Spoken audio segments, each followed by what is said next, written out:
mengejar rahmat Allah, mengejar berkah dari Allah, mengejar ridha Allah, bahkan mengejar jannah firdaus di sisi Allah Subhanahu wa taala. Allah Subhanahu wa taala berfirman, "Wasari'u ila maghfiratin min rabbikum wa jannah wa jannatin 'arduha as-samawati wal ard u'iddat lil muttaqin." Dan bersegeralah kalian, cepat-cepat kalian menuju ampunan dari Allah Subhanahu wa taala dan menuju surga. Surga yang luasnya seluas 7 langit dan bumi, yang disiapkan hanya untuk orang-orang yang bertakwa. Kaum muslimin dan muslimat rahimani wa rahimakumullah, ternyata jannah firdaus, surga yang Allah siapkan di akhirat, hanyalah dipersiapkan untuk orang-orang yang bertakwa. Sama seperti amal-amal saleh yang akan diterima oleh Allah Subhanahu wa taala, hanyalah amal-amal saleh yang dikerjakan oleh hamba-hamba yang bertakwa. Di surah Al-Maidah Allah menyebutkan, "Innama yataqabbalu Allahu minal muttaqin." Sesungguhnya Allah Subhanahu wa taala hanya akan menerima amal-amal saleh dari orang-orang yang bertakwa saja. Ternyata takwa menjadi modal penting dalam kita beramal saleh, berbuat baik, beribadah kepada Allah, termasuk dalam kita mengejar ampunan Allah untuk menghapuskan dosa-dosa kita, mengejar surga Allah. Takwa menjadi modal yang paling utama. Dan ternyata di bulan suci Ramadan ini kita sedang ditempa, kita sedang dididik untuk terus meningkatkan kualitas ketakwaan kita. Kutiba alaikumus siyam kama kutiba alal ladzina min qablikum la'allakum tattaqun. Di antara hikmah terbesar diwajibkannya puasa Ramadan 1 bulan penuh adalah kalian bertakwa kepada Allah Subhanahu wa taala, agar kita semua bertakwa kepada Allah Subhanahu wa taala. Maka jadilah seorang hamba yang di bulan Ramadan dia berusaha untuk menjadi lebih baik. Dan setiap orang beriman, kita semua ahli tauhid, ahli sunnah wal jamaah, ahli Islam wal iman, pasti menginginkan perubahan ke arah yang lebih baik. Untuk lahir kita, untuk batin kita, untuk dunia kita, apalagi untuk akhirat kita, kita ingin berubah menjadi lebih baik. Dan ternyata perubahan itu, jamaah rahimakumullah, harus kita mulai, bukan kita tunggu, tetapi kita harus menjemput bola. Masing-masing kita harus mulai melakukan perubahan itu. Innallaha la yughayyiru ma biqaumin hatta yughayyiru ma bi anfusihim. Sesungguhnya Allah Subhanahu wa taala tidak merubah keadaan satu kaum sampai kaum tersebut yang lebih dahulu melakukan perubahan. Maka siapa yang ingin Ramadannya berkualitas, siyamnya berkualitas, puasanya, qiyamnya berkualitas, salat tarawihnya, sampai pada zakat sedekahnya berkualitas, senyumannya berkualitas, akhlak mulianya berkualitas, semua aktivitas kehidupannya berkualitas, bahkan ingin menjadi hamba yang lebih bertakwa, maka hendaknya dia memulai untuk berubah. Segera bergerak melakukan perubahan itu, sambil minta hidayah, sambil minta tolong, berdoa, mohon bantuan kepada Allah Subhanahu wa taala. Mengamalkan intisari dari Al-Qur'an, iyyaka na'budu wa iyyaka nasta'in. hanya kepada Allah kita beribadah, dan hanya kepada Allah kita meminta pertolongan. Dan di bulan Ramadan ini jamaah rahimakumullah, kita sangat butuh pertolongan dari Allah Subhanahu wa ta'ala. Kalau kita sebagai orang beriman, orang yang ingin menjadi orang baik, ditanya, mau tidak kita memiliki kehidupan yang baik? Jawabannya pasti mau.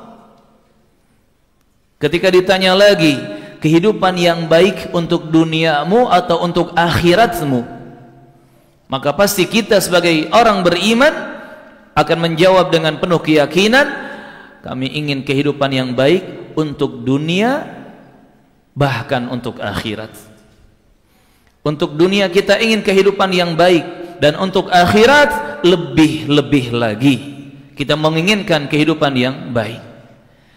Dan ternyata Ramadan mengajari kita untuk berubah menjadi lebih baik. Ramadan adalah fursah dhahabiyah, fursah ghaliyah, kesempatan emas, kesempatan yang sangat mahal untuk kita bisa memulai perubahan itu. Mukmin mana yang tidak ingin menjadi lebih baik? Mukmin mana yang tidak ingin menjadi terbaik? Dalam sebuah hadis yang sahih, Nabi menyebutkan sallallahu alaihi wasallam, khairun nas anfa'uhum linnas. Manusia terbaik adalah yang paling banyak memberikan manfaat, menebar manfaat kepada manusia di sekitarnya. Dan hadis ini umum. Manfaat yang dimaksud di sini dari segala sisi. Hal-hal yang bermanfaat baik untuk keduniaan ataupun untuk urusan akhirat. Hal-hal yang bermanfaat yang tidak sedikit pun melanggar syariat. Maka siapa yang dia bisa menebar manfaat sebanyak mungkin tanpa ada unsur pelanggaran syariat, maka dia akan menjadi manusia terbaik menurut versi Allah dan Rasulnya sallallahu alaihi wasallam. Yang kemudian kita perlu mencari tahu urutan hal-hal yang bermanfaat mulai dari yang paling atasnya sampai ke bawahnya. Dan hal itu telah diisyaratkan oleh Nabi Muhammad sallallahu alaihi wasallam di dalam hadis yang sahih ketika Nabi menerangkan tentang cabang-cabang keimanan. Ingat kata Rasulullah sallallahu alaihi wasallam, iman itu memiliki 70 lebih cabang. Wa a'laha, dan cabang iman yang paling tinggi adalah apa? Qaulu la ilaha illallah. Ucapan la ilaha illallah itu yang paling tingginya. Itu puncak dari cabang-cabang keimanan. Wa adnaha, dan yang paling rendahnya, apa yang paling rendahnya?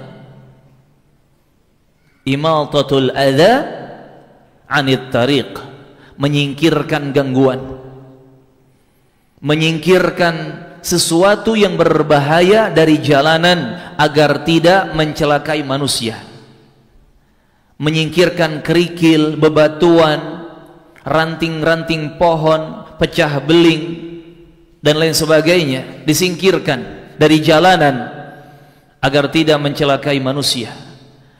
Itu cabang keimanan yang paling bawah, yang paling rendah. Wal haya'u syu'batun minal iman, dan rasa malu, malu melakukan kesalahan, malu melakukan kesesatan, malu melakukan keburukan, malu melakukan pelanggaran-pelanggaran syariat.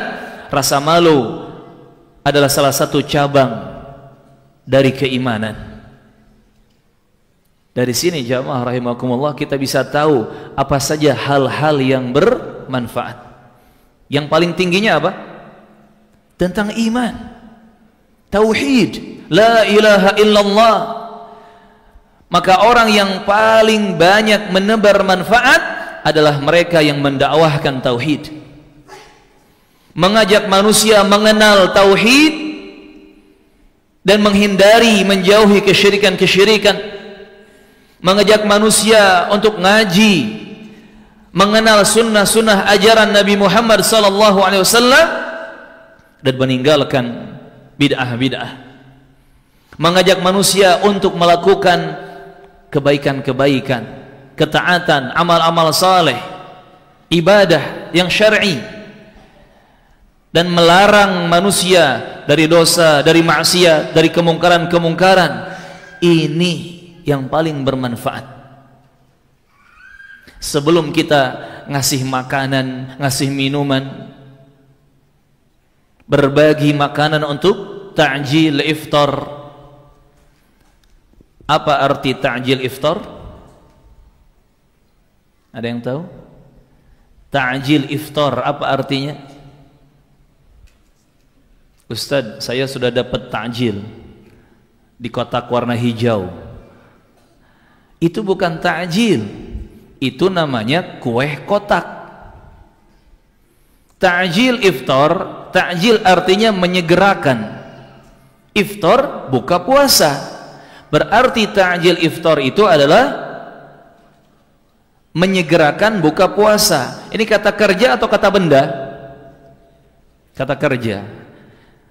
Terus sejak kapan ta'jil jadi sebuah bala-bala? Sejak kapan ta'jil jadi segelas kolak, candil dan cau? Sejak kapan? Allahu a'lam. Ahli sejarah pun bingung dengan sejarah ini. Tetapi sudah merajalela istilah ta'jil adalah makanan yang dimakan untuk berbuka puasa. Padahal ta'jil adalah menyegerakan sesuatu. Taib jamaah rahimani wa rahimakumullah. Sebelum kebaikan-kebaikan apapun itu yang berkaitan dengan kebaikan duniawi, maka kebaikan untuk akhirat, mengajak manusia untuk mendapatkan kebaikan akhirat, dari itu ilmu agama, dari itu dakwah kepada kebenaran, dari itu mengajak kepada surga, mengajak ibadah dengan benar.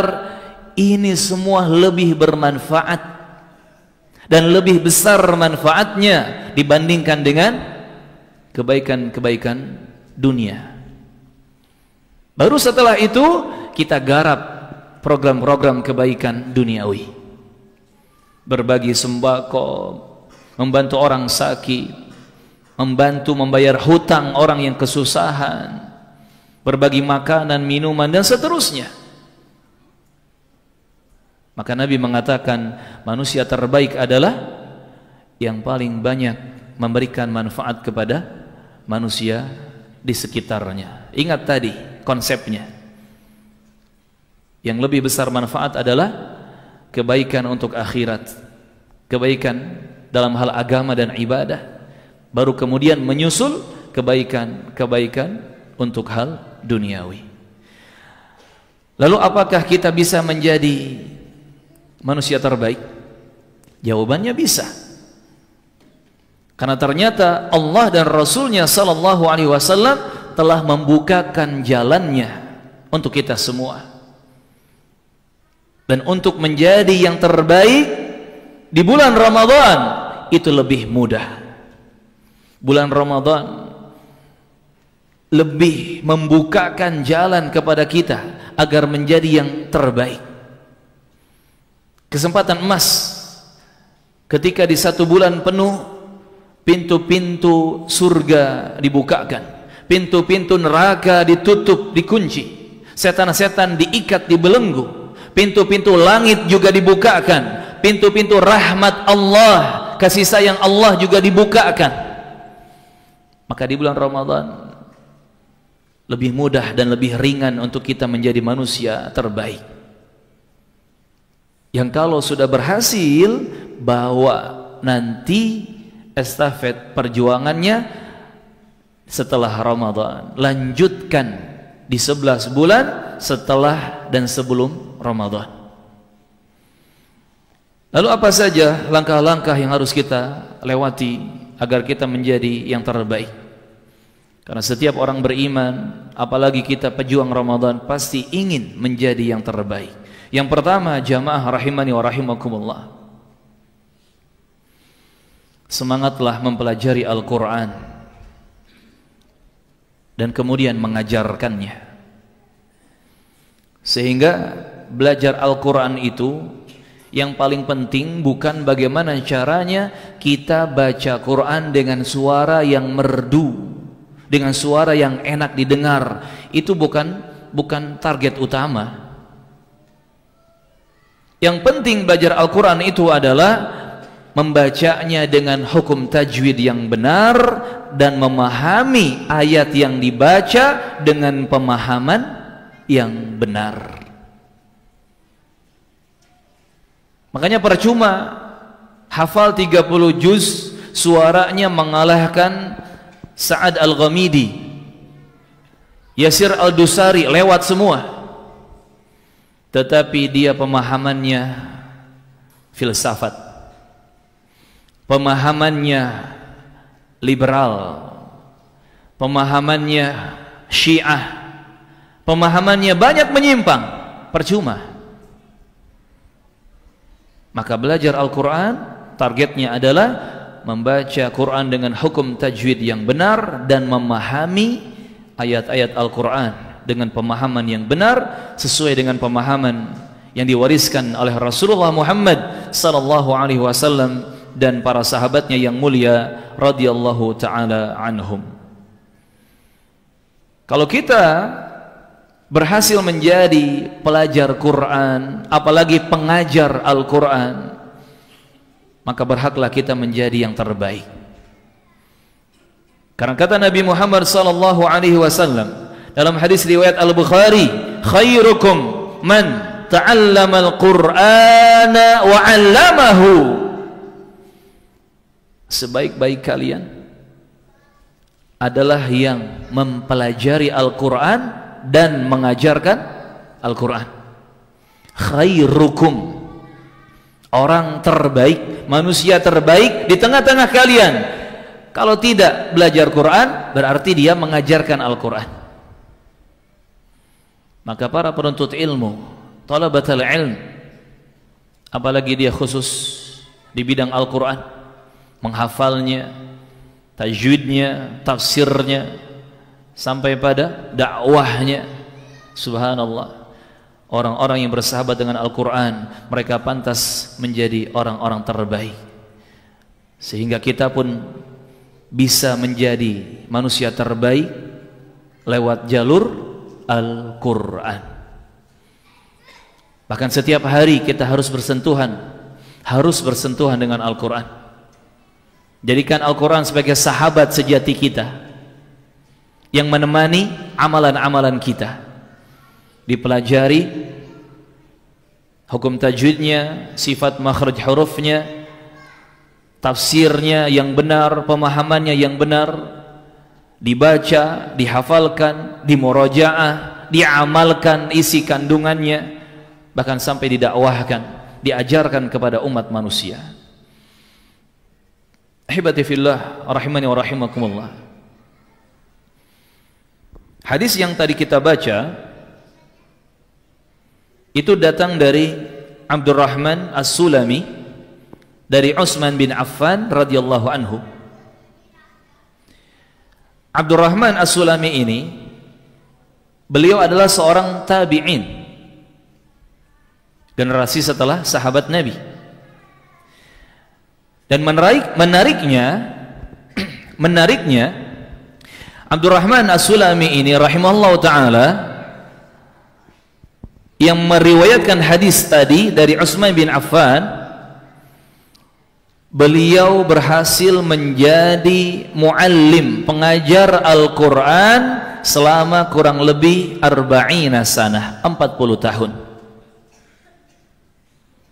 Bahkan beliau menjadi pengajar Al-Quran selama 40 tahun di Masjid Nabawi. Di Masjid Nabawi. Subhanallah. Kata para ulama, kenapa beliau sampai 40 tahun mengajarkan Al-Quran di Masjid Nabawi bisa istiqomah, bisa bertahan? Karena kalau kita lihat di zaman sekarang, banyak pengajar, ustadz, da'i yang mungkin semangatnya hanya beberapa tahun di awal saja, lewat 15 tahun, lewat 10 tahun, apalagi sudah puluhan tahun, akhirnya mereka sibuk dengan tugas dan kewajiban dunia, sibuk dengan urusan-urusan dunia.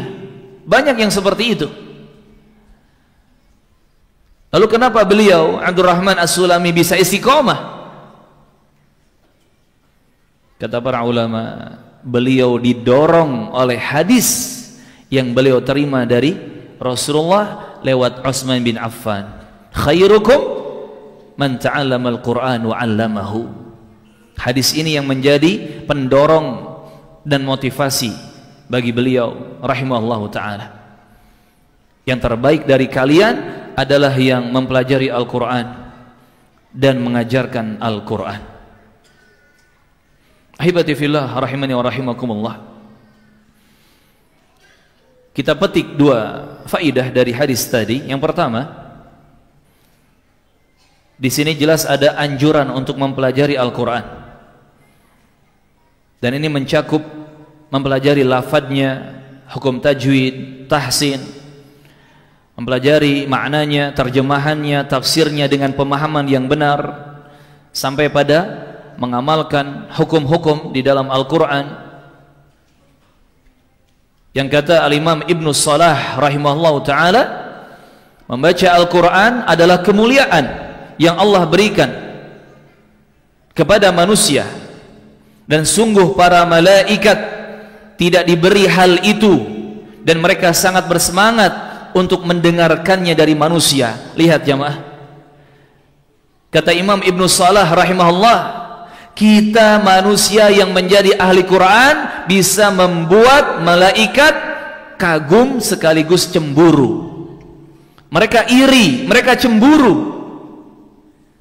Manusia diberi kesempatan untuk menjadi ahli Quran, malaikat tidak. Dan malaikat hanya bisa mendengarkan saja bacaan Al-Quran yang dibaca oleh manusia. Subhanallah. Maka ini yang pertama faidahnya, anjuran untuk kita semua semangat mempelajari Al-Quran. Yang kedua, anjuran untuk mengajarkan Al-Quran. Dan masing-masing kita harus punya program mengajarkan Al-Quran. Minimalnya mengajarkan surat Al-Fatihah, atau mungkin ditambah surat-surat pendek yang menjadi favorit kita. Apa surat favorit kita? Al-Ikhlas, Al-Falaq, An-Nas. Ya atau iya? Sepakat? Iya. Ustaz, saya favoritnya Al-Baqarah, tapi 5 ayat pertama. Ya sama saja dengan An-Nas ya, pendek-pendek juga. Taib, minimalnya tadi Al-Fatihah, surat-surat pendek kita ajarkan kepada anak-anak kita, keluarga kecil kita, yang kalau kita punya kemampuan lebih, silahkan targetkan untuk mengajarkan surat-surat Al-Quran kepada masyarakat. Ada cerita menarik di dalam biografi Al-Imam Mansur Az-Zahid Al-Khayyat rahimahullahu ta'ala. Mansur Al-Khayyat disebutkan bahwa ada seseorang yang bermimpi berjumpa dengan Mansur Al-Khayyat Az-Zahid setelah wafatnya Mansur Al-Khayyat ini rahimahullah.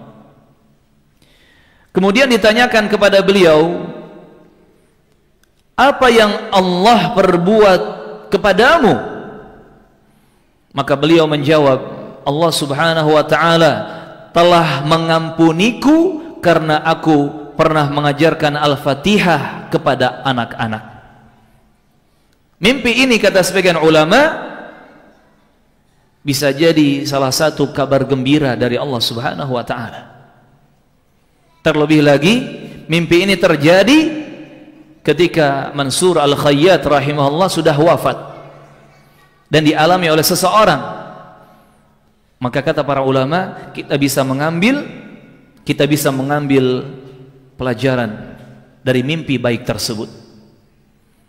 Allah Subhanahu wa taala mengampuni dosa beliau, mengampuni beliau karena sebab apa?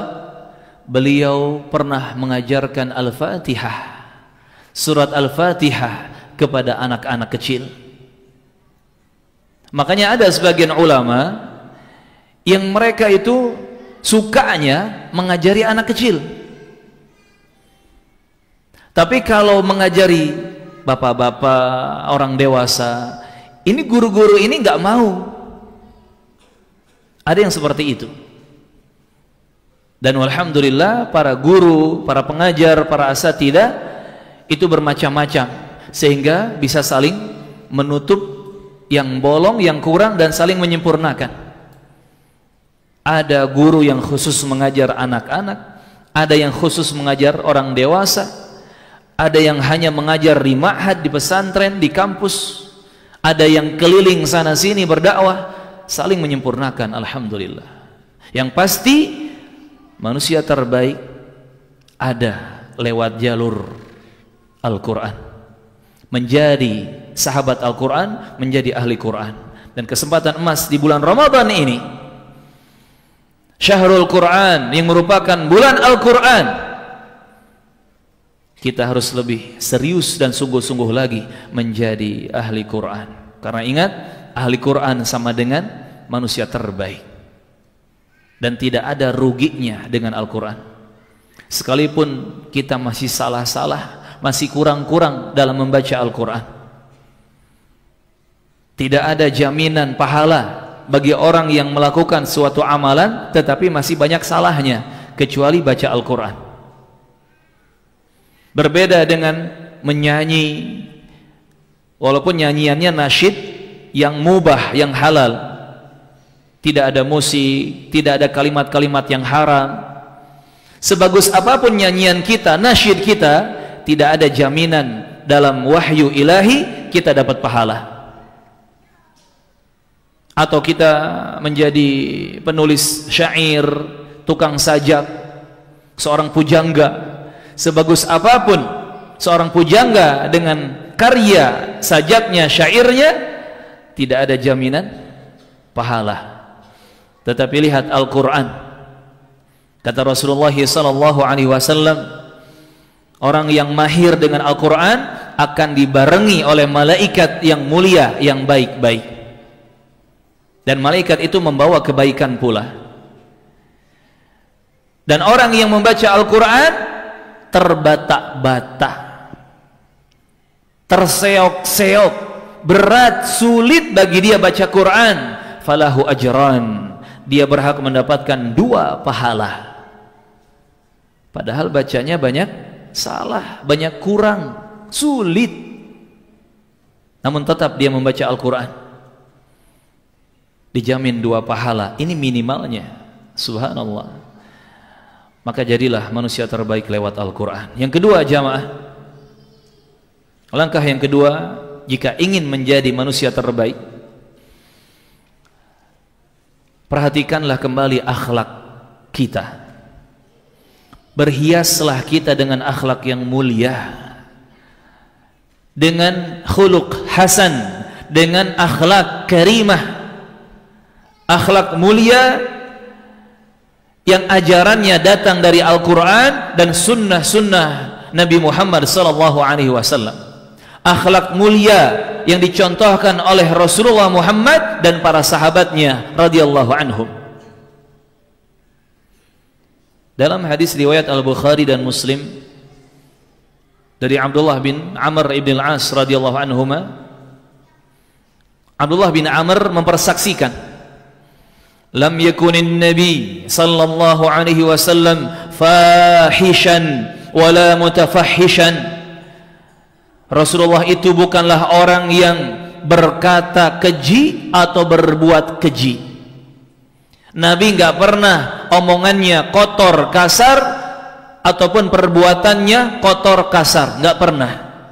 Wa innahu kana yaqul, dan beliau pernah bersabda sallallahu alaihi wasallam, inna khiyarakum ahasinukum akhlaqan, sesungguhnya khiyarakum, manusia terbaik di tengah-tengah kalian adalah yang paling mulia, yang paling bagus akhlaknya.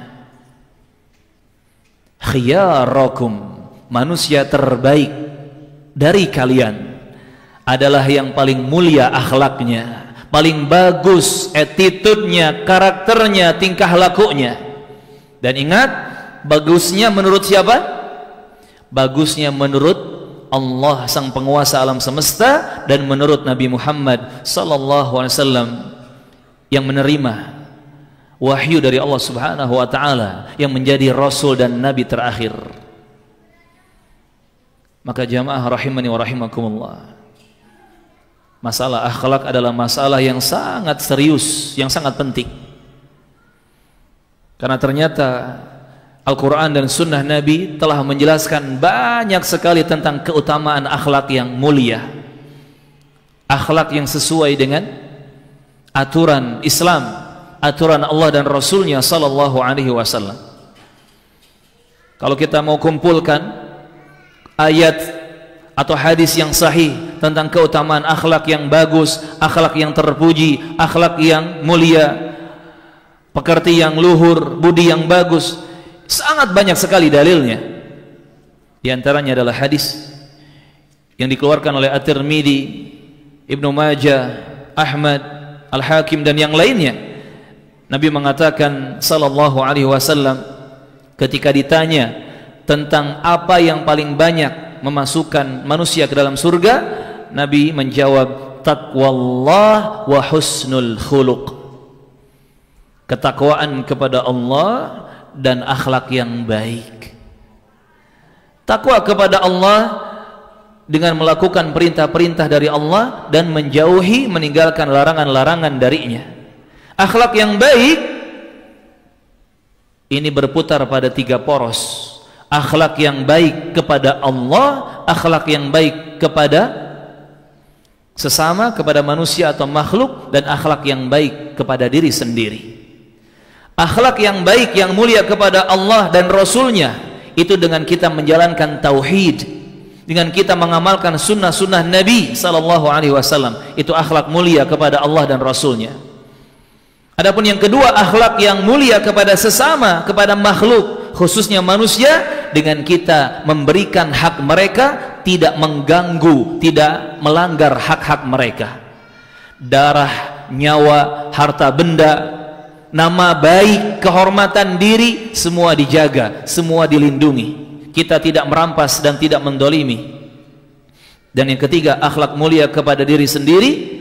Akhlak mulia kepada diri sendiri adalah dengan cara kita jaga diri ini agar tidak melakukan dosa dan maksiat. Karena ketika dibiarkan melakukan dosa dan maksiat, melanggar syariat, berarti kita membiarkan diri kita diazab, disiksa, dihukum. Kalau kita membiarkan diri kita tersiksa, berarti kita akhlaknya buruk. Ini jamaah rahimani wa rahimakumullah. Dan akhlak mulia ini berkaitan dengan banyak hal dalam kehidupan kita. Jangan menganggap remeh sedikit pun dari akhlak yang mulia. Yang kata Rasulullah misalkan, la tahqiranna minal ma'rufi syai'an, jangan menganggap sepele kebaikan sedikit pun. Walau antalqa akhaka biwajhin taliq, walaupun engkau hanya bertemu dengan saudaramu dan engkau melemparkan senyuman, tersenyum di depan saudaramu, ini kebaikan yang tidak boleh kita remehkan. Hanya sekedar senyuman saja. Apalagi kalau kita berbagi makanan, minuman untuk iftar, buka puasa, membantu orang yang kesulitan, kita bersedekah, kita menyumbang, termasuk tadi mengajari ilmu syariat dan seterusnya. Maka akhlak mulia ini harus kita perhatikan, Karena tadi lewat akhlak mulia manusia bisa menjadi manusia terbaik, kita bisa menjadi manusia terbaik. Maka lagi-lagi kita semua harus mengevaluasi apa hasil dari kita ngaji selama bertahun-tahun, rutin rajin ngaji ke Masjid Aliyah sepekan sekali. Bahkan mungkin kalau sepekan ada 3 kali kajian, 5 kali kajian di Karawang ini, semua dikejar di masjid manapun. Silakan dievaluasi apa hasil dari kita ngaji bertahun-tahun. Dan salah satu hasilnya harus ada perbaikan dalam masalah akhlak. Jangan sampai ngaji tauhid bertahun-tahun, ngaji sunnah bertahun-tahun, cuman dapat apa? Jenggot semakin panjang, celana semakin ngatung, ya semakin cingkrang. Selain itu nggak dapat apa-apa. Memang itu kebaikan, membiarkan jenggot tumbuh itu kewajiban, itu ibadah. Hati-hati dengan pakaian laki-laki tidak sampai menutupi mata kaki, itu kewajiban, itu ibadah. Tetapi akhlak juga harus ada hasilnya. Silahkan dievaluasi masing-masing, muhasabah, introspeksi diri.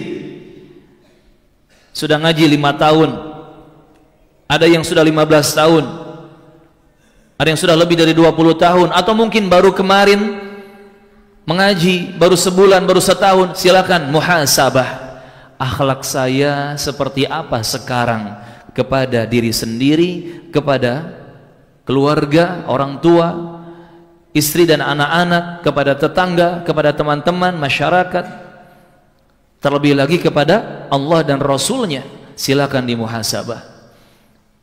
Karena kalau akhlaknya lebih baik, akhlaknya lebih mulia, khiyarakum, kalian berhak menjadi manusia terbaik. Yang ketiga, jamaah rahimakumullah, kalau ingin menjadi manusia terbaik, khususnya kepada keluarga kita, berbuat baiklah. Jadi ada porsi khusus berbuat baik kepada keluarga tercinta. Dalilnya disebutkan oleh Imam At-Tirmidzi, Ibnu Majah, Ibnu Hibban dan yang lainnya rahimahumullah taala dari Abdullah bin Abbas, Abul Abbas radhiyallahu anhuma. Nabi bersabda, kata Ibnu Abbas sallallahu alaihi wasallam, khairukum khairukum li ahlihi wa ana khairukum li ahli. Manusia terbaik di tengah-tengah kalian adalah yang paling baik akhlaknya, kelakuannya, tingkahnya kepada keluarganya, khususnya istri, kemudian anak-anak, dan seterusnya melebar. Dan aku, kata Rasulullah sallallahu alaihi wasallam, adalah manusia terbaik terhadap keluarganya. Lihat jamaah, 2 poin penting di sini harus kita perhatikan. Pertama, kalau ingin menjadi manusia terbaik, perbaiki akhlak dan kelakuan kita di tengah-tengah keluarga kita. Jangan hanya manis di bibir, jangan cuma pintar merangkai kata, tetapi bukti nyatanya tidak ada.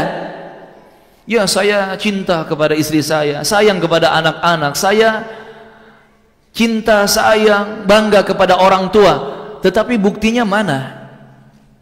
Dan harus dibuktikan dengan akhlak mulia. Kalau dulu sebelum ngaji, pulang ke rumah kita bawa martabak 1 porsi, telurnya 1.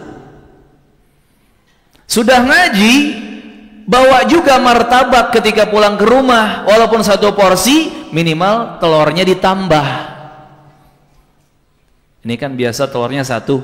Nah sekarang karena sudah ngaji, saya bawa martabak telurnya 3. Ada perbaikan nggak?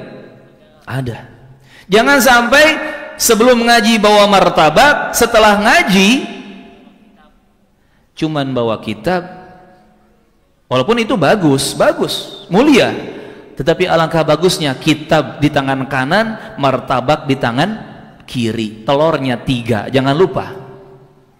Karena harus ada perbedaan sebelum dan sesudah ngaji, apalagi ngaji tauhid, ngaji sunnah, harus ada perbedaan. Ini yang pertama jemaah. Akhlak kepada keluarga menentukan apakah kita terbaik atau bukan.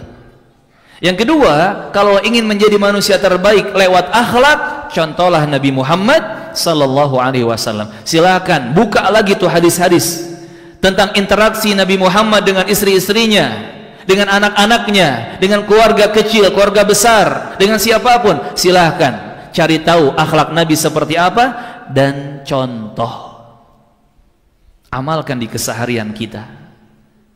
Misalkan tentang sabar, Nabi itu paling sabar,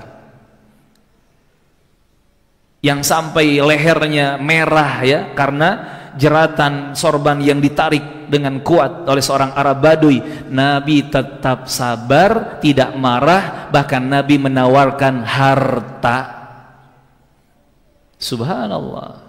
Ini jamaah, kita bisa menjadi manusia terbaik kalau kita membuat porsi khusus berbuat baik kepada keluarga tercinta. Yang keempat, kita agak ngebut, teruslah istiqomah menuntut ilmu agama, ilmu syar'i yang bersumber dari firman Allah, sabda Rasulullah yang sahih, dan ucapan para sahabat yang sahih radhiyallahu anhum. Yang selain 3 sumber ini, kata Imam Asy-Syafi'i, selain 3 sumber ini itu hanyalah was-was syaitan, bisikan syaitan.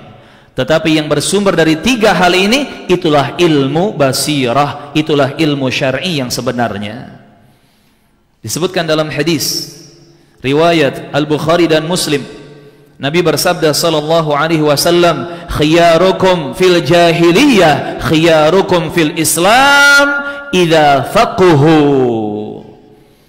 Orang-orang terbaik di antara kalian di masa jahiliyah itu adalah orang-orang terbaik di antara kalian di masa Islam, yakni setelah masuk Islam. Dengan syarat apa? Idza faqahu, jika mereka memahami agama dengan benar. Subhanallah. Orang terbaik di masa jahiliyah bisa menjadi orang terbaik setelah masuk Islam. Kalau ada kawan-kawan yang mu'allaf masuk Islam dan dia dulunya adalah orang terbaik, bisa juga menjadi orang terbaik di dalam Islam ini kalau apa? Faham ilmu agama Islam. Makanya nggak salah ada orang hijrah tadinya musisi, ada orang hijrah tadinya bos besar ribawi, ada orang hijrah tadinya kafir masuk Islam. Beberapa tahun kemudian dia jadi dai, jadi ustadz, jadi pengajar, jadi pendakwah. Boleh tidak? Boleh idza faqahu, jika mereka memahami ilmu agama Islam. Bagaimana caranya mereka bisa faham ilmu agama? Dengan belajar. Makanya pesan pertama dan yang paling utama bagi teman-teman yang baru hijrah apa? Belajar. Sampaikan kepada mereka, belajar, semangat belajar, belajar, belajar. Kalau bisa ke Yaman, ke Madinah, ke Mekah, belajar, belajar, belajar ilmu agama Islam yang benar. Ini jamaah, dengan menuntut ilmu kita bisa menjadi manusia terbaik. Yang Nabi juga menegaskan di hadis muttafaqun alaih lainnya, man yuridillahu bihi khairan yufaqihu fid din. Siapa saja hamba yang dikehendaki kebaikan oleh Allah untuknya, maka Allah akan memahamkan hamba tersebut dalam urusan ilmu agama. Yang ketujuh atau yang keberapa? Yang kelima, masih fokus ya? Alhamdulillah, walaupun makanan takjil sudah di depan mata. Yang kelima, banyak-banyak memberi makan dan salam kepada orang-orang di sekitar kita. Ustadz, makan dan salam maksudnya apa? Nasi liwet? Bukan nasi liwet. Kalau itu nasi dimasak pakai daun salam. Ini amalan. Makanannya dibagi-bagi, mau itu nasi liwet, mau itu kue, mau itu buah-buahan, kita berbagi makanan. Salamnya diucapkan, assalamualaikum warahmatullah, assalamualaikum akhi. Subhanallah, banyak orang yang mungkin kita tidak sadar ketika mereka disalami oleh kita, bahkan disapa, bagaimana kabar antum hari ini, sejenak masalah mereka hilang. Sejenak mereka merasakan ketenangan. Padahal sebelumnya mereka sedang ruwet, sedang pusing. Ada beban berat di pikiran dan pundak mereka. Tiba-tiba ada ikhwan menyalami, "Assalamualaikum akhi, gimana kabarnya hari ini?" Hanya disalami dan disapa, belum dikasih kopinya, belum dikasih traktiran senyuman dari wajah mereka. Artinya apa? Sejenak mereka merasakan ketenangan, kenyamanan. Padahal mungkin dibalik itu sama dengan kita, masalahnya banyak. Gas habis, token listrik bunyi terus, ya kan?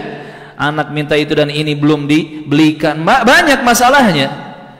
Tapi subhanallah, dengan salam, dengan sapa, itu bisa meringankan beban pikiran saudara kita. Apalagi dibarengi dengan memberi makanan. Kata Rasulullah sallallahu alaihi wasallam dalam hadis riwayat Ahmad rahimahullah, "Khairukum man at'amat ta'am wa raddas salam."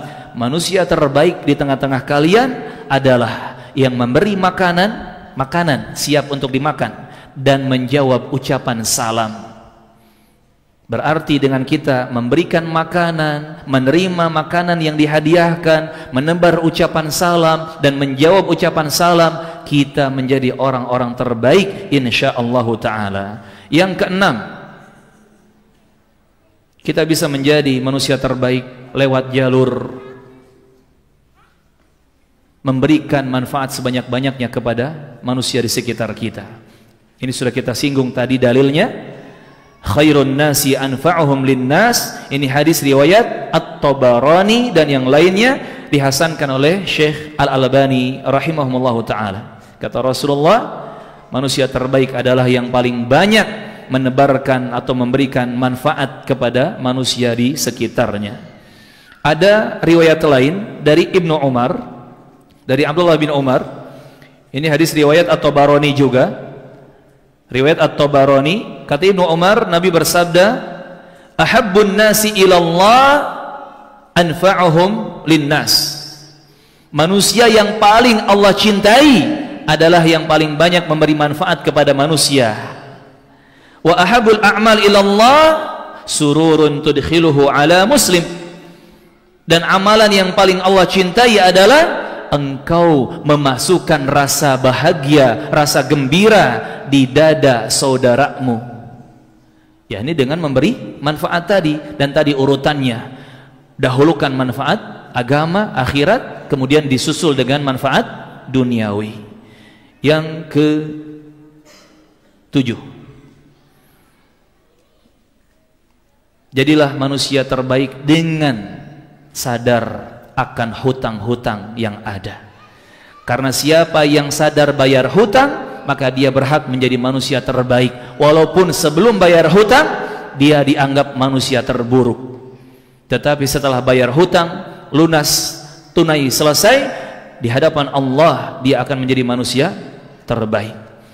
Dalam hadis di Muslim, riwayat Muslim rahimahullah, Nabi bersabda, "A'tihi iyyah inna khiyaran nas ahsanuhum qada'an."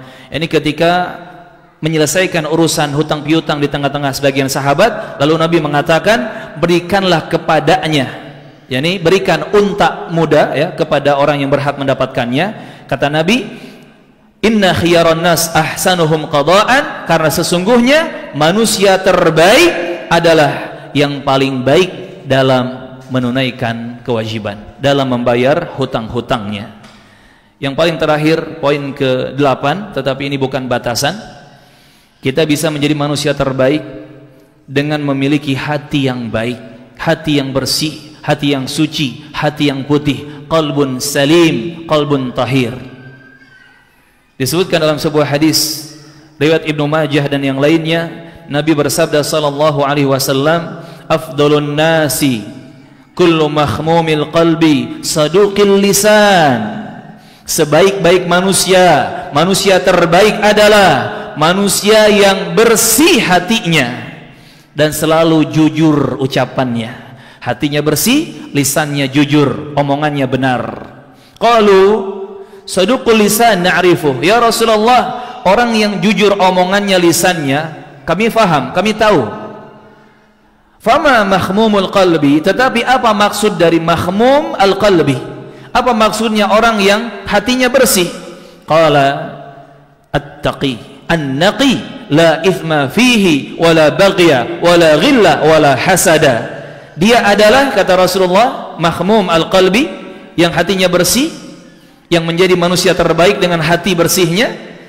Dia adalah at-taqi, orang yang bertakwa kepada Allah Subhanahu wa ta'ala.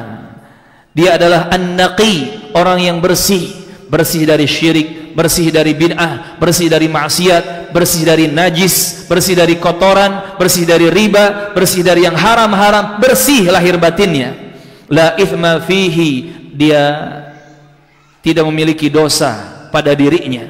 Wala baghya, tidak ada kedoliman kepada orang lain. Wala ghil, wala hasad, tidak iri, enggak cemburuan, enggak dengkian, dan dia pun tidak hasad kepada orang-orang di sekitarnya. Hatinya bersih, dia enggak mikirin apa yang ada dimiliki oleh orang lain. Dia fokus dengan menikmati apa yang ada dimiliki oleh dia, yang Allah titipkan kepada dia. Enggak ada hasad, enggak dengki, enggak iri, enggak cemburu. Dia fokus bersyukur dan bersabar di jalan Allah. Dia fokus mengejar ridho, maghfirah, ampunan, dan surga Allah Subhanahu wa ta'ala. Gak ngurusin urusan orang lain, gak kepoan dengan urusan orang lain, apalagi sampai nyari ribut dan masalah. La kalla thumma kalla. Dia fokus dengan dirinya, hatinya selalu bersih, karena dia gak punya masalah, gak punya musuh, gak punya keributan, gak ada kebencian dengan pihak manapun. Subhanallah. Dan orang seperti ini jarang, jamaah. Dari kalangan para asatid, guru saja jarang, apalagi dari manusia biasa, dari murid-muridnya. Tetapi kita punya kesempatan bisa menjadi seperti itu, menjadi manusia terbaik dengan hati yang bersih. Buang semua penyakit-penyakit hati. Ini jamaah rahimakumullah, 8 langkah jika ingin menjadi yang terbaik. Dan di bulan Ramadan sangat-sangat tepat, sangat-sangat cocok jika kita memulai perjuangan diri kita menjadi yang terbaik, dimulai dari Ramadan ini, dan kita lanjutkan perjuangannya di 11 bulan setelah Ramadan. Ini yang bisa disampaikan. Mohon maaf jika ada salah dan kurang. Selebihnya diserahkan kepada moderator. Tafadhol, barakallahu fikum. Oh, sudah. Karena waktunya sudah habis, insyaallah kita cukupkan sampai di sini kajian kita di sore hari ini. Semoga teman-teman mendapatkan keberkahan Ramadan, apalagi disibukkan dengan amal ibadah, bisa berkumpul di majelis ilmu Taman Surga seperti ini. Semoga Ramadan kita bisa betul-betul maksimal, kita mendapatkan ampunan dari Allah di bulan Ramadan pada tahun ini, lulus dan berhasil ketika nanti kita berpisah dengan Ramadan. Allahumma amin. Semoga teman-teman juga diberi kesehatan, sehat lahirnya, sehat batinnya, dan juga semoga dimudahkan segala urusan-urusannya oleh Allah Subhanahu wa ta'ala, dan semoga Allah Subhanahu wa ta'ala memenuhi segala kebutuhan kita, baik urusan akhirat ataupun urusan dunia kita. Allahumma amin.